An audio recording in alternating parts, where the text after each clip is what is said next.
I've got my templates cut out, I've got my box frame built, I've got all my tools ready to go, I've read the instruction manual. That means in today's video, I'm going to be installing a rooftop air conditioner on the van build, and it's all sponsored by RecPro.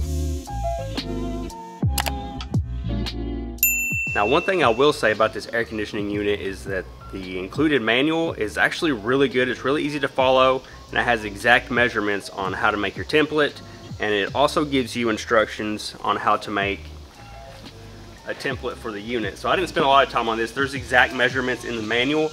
I didn't really follow them, I just used them as a ballpark. This is close enough for me to figure out where the unit will be positioned on the roof, and then I made a cut template that is exact, so I can use that to cut. But this will help me know how much space it's going to take once it's up on side the roof. Well, the first thing you do in this project is you have to install your roof bracket. So you use the template that I mentioned to find your position, cut your hole, install the bracket. So that's what we're going to do first. Finding the center line of the roof on a ProMaster is pretty easy. They have this panel up here that's got the ridges that are a little bit less aggressive as the rest of the roof panel.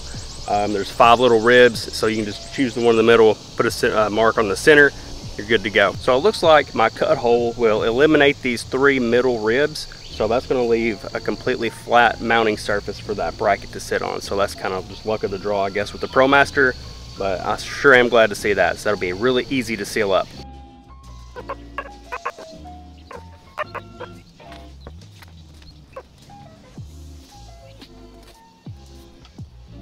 Well, they always say measure twice, cut once, but I think I've measured about 9 times, and I'm comfortable with where this template is at, so I guess it's time to go ahead and cut the hole in the roof.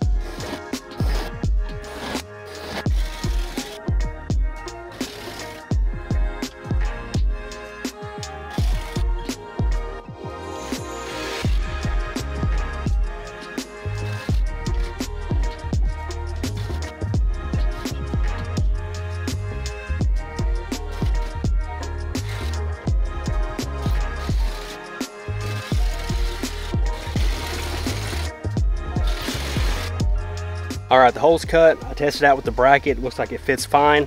I'm going to go through and with some sandpaper smooth out the cut there and put some primer on it, let that dry up. Then I got to seal down this bracket to the roof. Okay, before I can seal the bracket up on the roof, I need to clean the surface, and I've got this single stage primer here with a little wool dauber. So I'm going to do that and let it dry, and then it should be ready for the bracket to go down.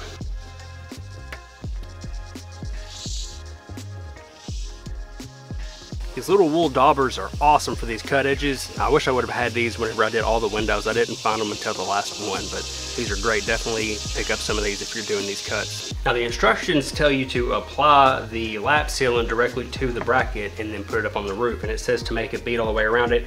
And you go around these screw holes here, so that way it makes a seal all the way around. You don't want to go on this side of it, of the screw hole. You want to keep it on the outside.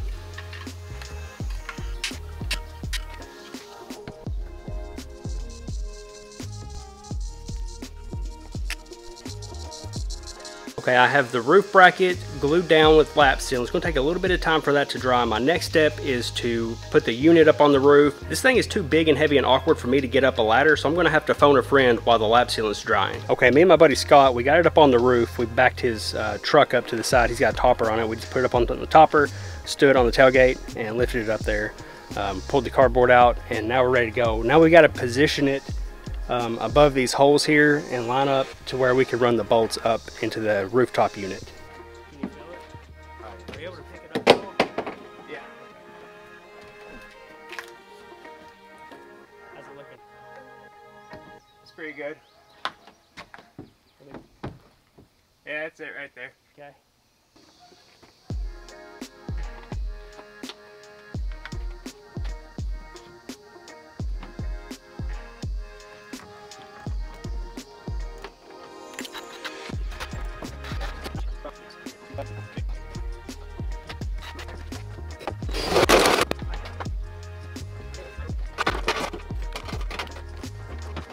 Now, because there is no wiring included, I bought an extension cord that we're going to cut the end off of.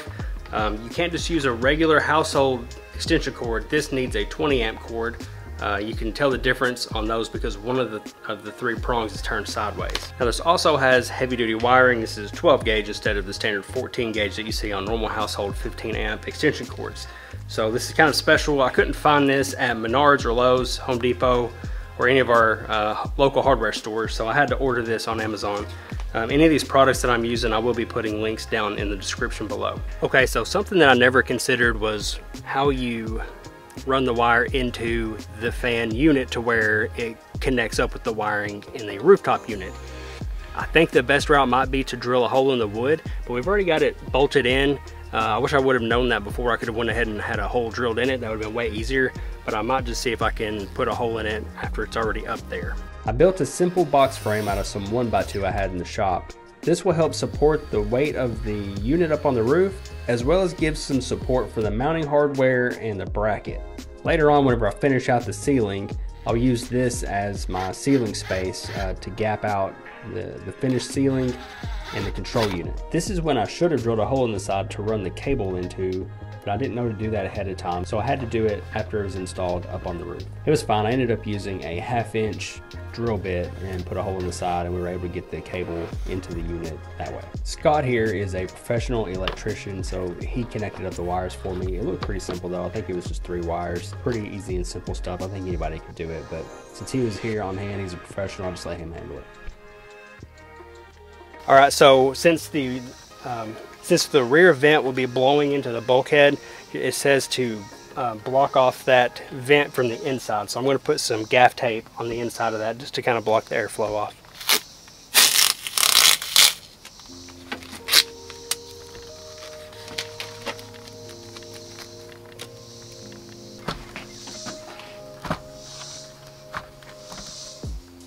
It's up there. So we gotta put these screws in. All right, there's some little tabs that hold that in place, and then you can put in these 4 panhead screws that are included in there. Now this is just kind of a temporary installation. We're gonna power it on, make sure it works and everything the way it's supposed to. And then later on, whenever I finish out the ceiling, I'll pull this panel here down, and that way I can trim out all around it and then put that right back up, and it'll cover up all of the excess.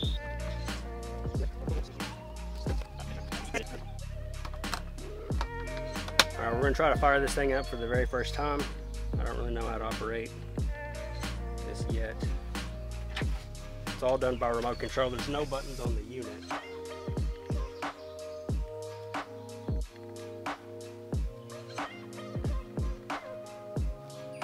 Oh, I guess there's a touch button on there.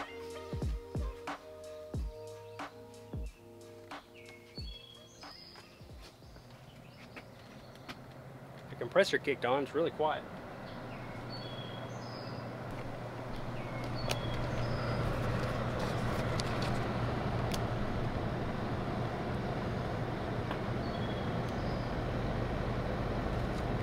I forgot to mention, this is the 13,500 BTU unit, which is a little bit overkill for our tiny little van, but it has a heater built into it and space is limited inside there, so I didn't want to add a ceramic heater or something like that. You know, that takes up floor space, something else to plug into.